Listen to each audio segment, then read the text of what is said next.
Didn't know I just moved some shit out of my mouth. Hello YouTube fans. Let's get on with what I was about to say. I was just moving some rubbish out of my mouth. Hello YouTube fans. Here again. And what the hell. I did it a few days ago, and that would have been Romance in the Stone. Let's go on with the second one. As we go into our 80s marathon, we'll go a little bit now back into 1985.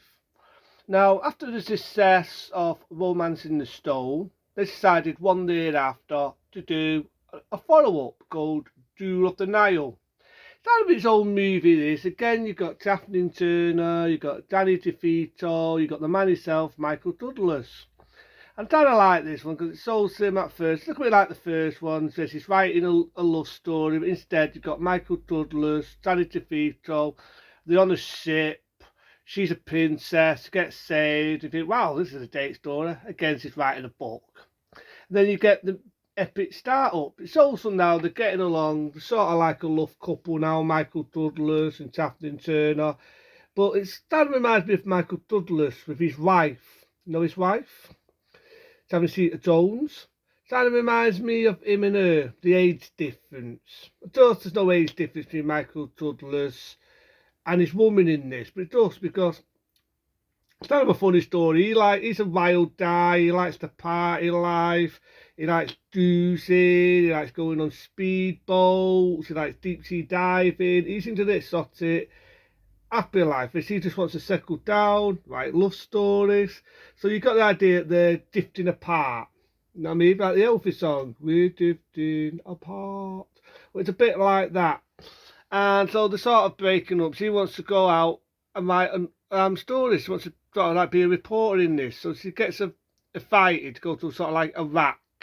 Which when you think about it, in the 80s, there was a lot of these political films like Iraq. Think about it. A couple of years later, they sort of did a story with that sort of desert war with the Living Daylights.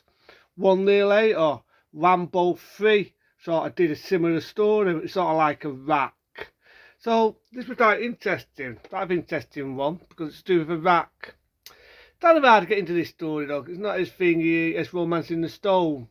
But it is, how can I put it, it's well remembered for the song. You know the song? When the dove gets tough, the dove get going, the dove gets tough. But I believe in the music video that Michael Douglas and all the stars, like Kathleen Turner, Danny DeVito, actually appeared in the music video, which I thought was pretty cool. I think that's the only cool thing about it, which really does piss me off. You want to know why it pisses me off? It's not in the bloody DVD. Wow, you get a trailer. Why not behind the scenes? Why not a biography? Why not the original music video? So it'd be a better or bad news. Why not any of that? This film, just like Romance in the Stone, made a lot of money. But it wasn't as successful as Romance in the Stone. So the idea of making a third one got scrapped. Michael Douglas decided to move on. A couple of years after this, he did Fatal Attraction, he did Black Rain, so they go on. But I'm going to get onto that later on.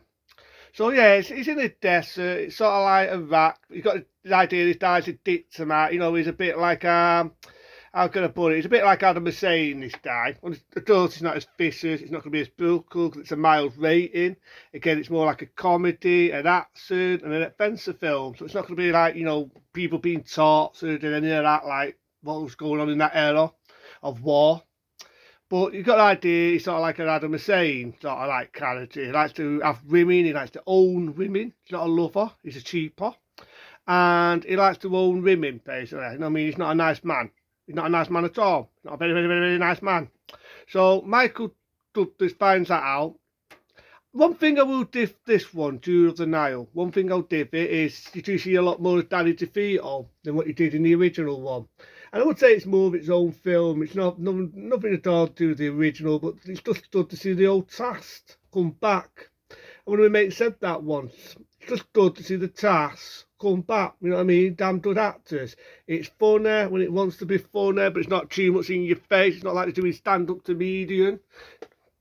The humour's there when it needs to be there, but in Lepitis, bloody hell, I'm thinking a big word there. But yeah, it is. It's in Lepetis, but you can see where the budget is. You can see the film made money, and you can see where there's a budget. There's bits where it's got dead airplanes, none of this CGI rubbish. You've got real explosions. I do like the way they defeat the baddie in this. It's pretty awesome. They all work to death for. I like the fact Danny DeVito is in it more with Michael Douglas. It's not just a little bits here and there, and you barely see him like in Romance. So that's pretty good. So a happy ending. Michael Douglas gets his woman, snogs her. You get that song, when the dove gets dove, the dove gets going, the ending. And yeah, not a bad one, but sadly to say it wasn't as successful as Romance in the Stone was. But Tour of the Nile still made money. When I think of Tour of the Nile though, I think of a porno I watched. There's a porno in the late 80s called Tour of the Nile. I had two of my favourite porn stars in it, obviously being female. So I just think of that one when I think of Tour of the Nile, only because there was an adult film called that in the late 80s. That's just me thinking with, well, what I'm thinking with. But yeah, Tour of the Nile, it's not a bad one, but it wasn't as successful. So the idea of making a third one got scrapped. But as we know, in 1990, they sort of did a comedy with Michael Douglas and so Danny DeVito and our favourite woman. All-star Chaplin Turner, I almost got a name. So we got Chaplin Turner, Michael Douglas and Danny DeVito again in 1990 do sort of a comedy called, I can't remember what it's called now, Dangerous Roses or something. And it's to do with them being a couple. They hated the sight of one another. They tried to batter and kill one another, completely and utterly opposite. Danny DeVito was trying to get them back to death or. And that time's more of a comedy. I wouldn't say it was an action and offence. I'd say it was more of a comedy. But it's not a bad one, that. I've had a few laughs and giggles over that one. It's a funny one. You know, it's a time waster.